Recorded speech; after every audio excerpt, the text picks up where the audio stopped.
குழந்தைங்க கூட நல்லா விரும்பி சாப்பிட்ற மாதிரி ஹெல்த்தியாக கலர்ஃபுல்லாக 2 சப்பாத்தி இன்றைக்கி செய்து பார்க்கலாம். ஃபஸ்ட்டு பசலிக்கீரை சப்பாத்தி செய்யலாம். 2 டீஸ்பூன் அளவுக்கு எண்ணெய், பொடிசாக வெட்டின பூண்டு 1 டேபிள் ஸ்பூன் அளவுக்கு, பூண்டு கொஞ்சம் வதக்கிட்டு 1 கட்டு பசலிக்கீரை நல்லா கழுவிட்டு பொடிசாக கட் பண்ணி சேர்க்கணும். கீரை வேகிற வரைக்கும் அடுப்பை லோ ஃப்ளேம்லேயே வச்சு வதக்கணும். கீரை நல்லா வதங்கினதுக்கப்புறம் அடுப்பை ஆஃப் பண்ணிடலாம். 2 கப் அளவுக்கு கோதுமை மாவு. நான் நிஞ்சா பிளெண்டரில் இன்றைக்கி மாவு பிசைய போகிறேன். வேறு ஏதாவது ஃபுட் ப்ராசஸரில் கூட பிசைஞ்சிக்கலாம், இல்லை கையில் வேணால் கூட பிசைஞ்சு எடுத்துக்கலாம். 1 டீஸ்பூன் அளவுக்கு சீரகத்தூள், தேவையான அளவுக்கு உப்பு, அதோட வதக்கி வச்சுருந்த கீரையும் சேர்த்துடலாம். கீரையை மிக்சியில் கொஞ்சம் அரைச்சிட்டு வேணும்னா கூட சேர்த்துக்கலாம்.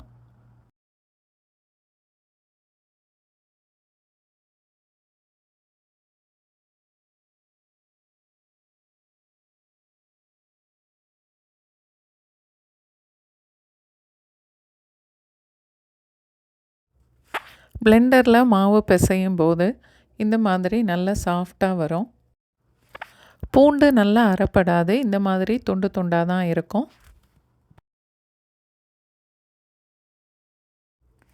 சப்பாத்தி உருட்டும் போது ரொம்ப மெல்லிசாக உருட்ட வேண்டாம், பூரி மாதிரி கொஞ்சம் திக்காகவே இருக்கட்டும்.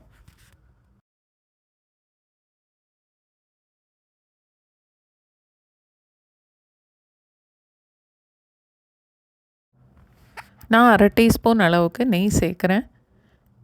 நெய் வேண்டான்னா எண்ணெய் கூட சேர்த்துக்கலாம்.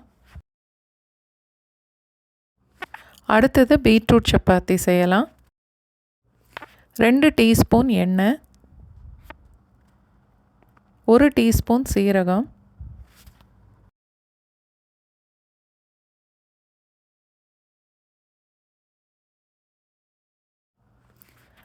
பெரிய சைஸில் ஒரு பீட்ரூட் தோல் சீவி கழுவிட்டு நல்லா துருவி எடுத்துக்கணும். சீரகம் பொரிஞ்சதுக்கப்புறம் பீட்ரூட்டையும் சேர்த்து வதக்கணும்.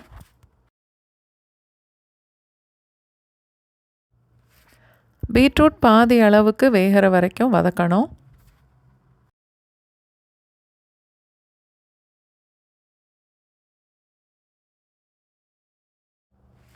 ரெண்டு கப் அளவுக்கு கோதுமை மாவு, தேவையான அளவுக்கு உப்பு,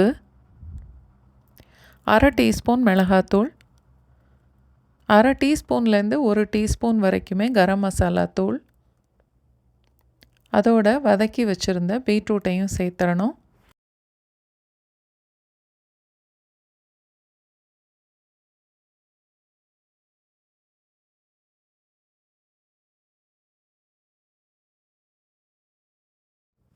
ரெண்டு கப் அளவுக்கு கோதுமை மாவு எடுத்தால் மீடியம் சைஸில் 12 சப்பாத்தி வரும். சப்பாத்தி வேக வைக்கும்போது மீடியம் ஃப்ளேம்லேயே வேக வைக்கணும். எப்போவும் ஒரே மாதிரி சப்பாத்தியே செய்யாமல் கொஞ்சம் வித்தியாசமாக இந்த மாதிரி சப்பாத்தி செய்து சாப்பிட்டு பாருங்கள்.